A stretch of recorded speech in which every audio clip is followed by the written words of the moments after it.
Hi everyone, this is another video for the Fantasy Football DraftRankings.com tool that I use. So today I'm going to show you some of what the baseline assumptions are and how to edit these assumptions and make changes if you have the premium version for whatever your league scoring is. So the first thing I'm going to talk about is the baseline assumptions. So the baseline assumptions, largely you can see right here, these are the biggest ones in terms of what positions we're accounting for. So you see one QB, three running backs, two wide receivers, one tight end. This is not a three running back league. This is actually a league with a flex.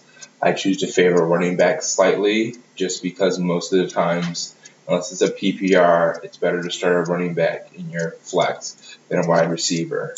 But essentially, depending on what you believe your flex or what the typical flex is, you would adjust this to be whatever you believe.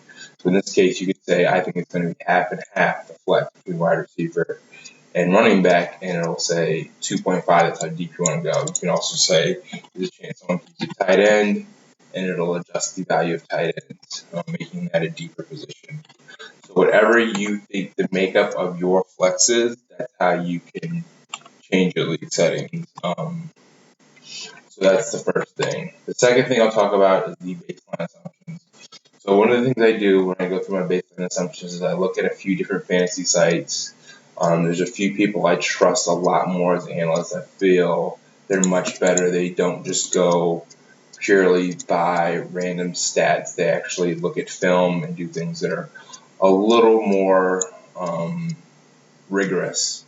And so I use their rankings as a baseline, and then I use my own assumptions and normalize for some things such as touchdowns. Like I don't like to factor in people who get an inordinate amount of touchdowns one year unless they repeatedly do it. I don't want to give them credit for that.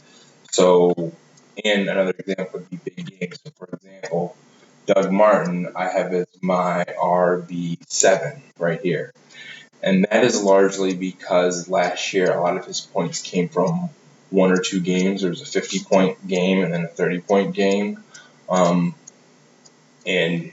one that's not as valuable is spreading that production over multiple weeks because obviously that gets you a win one week, but every other week he's not giving you that performance. So you don't want to overstate the value of that. And two, there's a level of how repeatable is that given that that's only happened like 10 times in the history of fantasy football. So given that, that's why I discount the Doug Martin hype a little bit more than some other people. And LeSean McCoy is the opposite end of that. He's at a team. Last year was sort of a recent phenomenon where he didn't perform as well, largely due to the team imploded and he had an injury. So there's some different beliefs, but again, if you're doing this on your own using the free version, all you have to do is say, instead of LeSean McCoy, pick Doug Martin if that's what you believe. The difference in their points is minuscule. So the whole point of this is you have to be this tool prevents you from making big mistakes like reaching for players or overvaluing running backs over QBs over wide receivers. This puts everyone on a level playing field. So you have to be particularly very wrong about a pick or what you believe the rank ordering to be of positions relatively to make a bad decision. So, and this will also tell you how bad your decision could be. So Adrian Peterson is going to be the best running back by 71 points in terms of where you're drafting him now, and if you wait, you're not going to draft him. So say you drafted Aaron Rodgers, you might lose one QB, and the difference of points is going to be 18, which isn't huge. You'll lose 1 point per game, which is somewhat significant, but not nearly as significant as 70 points. So depending on what you believe, my rankings aren't that different from anyone's rankings. Like everyone is going to be relatively close, which is why I think this tool is valuable. You will be making much better decisions in the aggregate, and being off on projections by even 20 points, which is 1 point per game, is not going to make or break your season because you are going to be drafting so much more intelligently given how this draft tool works and how you will be ranking. So like Ray Rice says the drop-off is 43 points.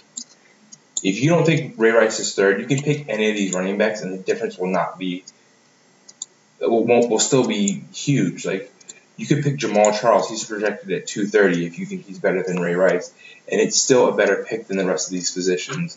So a lot of times don't get hung up on the name. Just look at the position and their relative drop off. And if you do or don't believe it, then see how much the drop off is and make your own decision. You don't have to be a slave to whatever pops out of here. So, given all that, that's how this is built. So, and these points are actually baseline based on ESPN's average. So I didn't take ESPN's average, but I took their baseline scoring, made some adjustments in terms of how it's accounted for, but I essentially used whatever their standard scoring is. So that's 10 points for every 1 point for every 10 yards, interceptions and rushing. That's 4 points for a quarterback touchdown, 6 points for a running back touchdown, a running touchdown. So you can look up all those and figure out what is what in terms of what the rankings are, and make own adjustments based on your league, which I'm going to show you now. Well, actually, in this next video, I'm going to stop this video and start another one, and I'll show you how to make some unique scoring adjustments. The ones I'll be covering is PPR, QB, adjusting the points per touchdown, and another sample adjustment of adjusting QB points for completions. And then I'll also show you how to make adjustments if you have a keeper league, which is one of the things I do every year, which I find really interesting and cool. So see you in the next video.